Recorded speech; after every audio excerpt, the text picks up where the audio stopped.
বাড়িতে এরকম গরুর মতো দৌড়াইলেন কিনলে? গরু তেমন করে দৌড়ায় নাই। আর লগে ফাইজলামি করস কেন? আমি আবার আন্নার লগে কোন ফাইজলামি করলাম খালুজান? গরু তো চলি আইছে, এখন তো কোনো অসুবিধা নাই। আরে বাপুরে, গরু লই তো ঝামেলা হয়ে গেছে।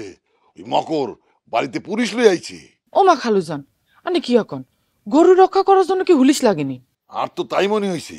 তাছাড়া ওই খান বাড়ির বিশাল যুদ্ধ শুরু হয়ে গেছে। যুদ্ধ লাগলে কি আর বিশ্বযুদ্ধ লাগলে কি, কোনো সমস্যা নাই খালুজান।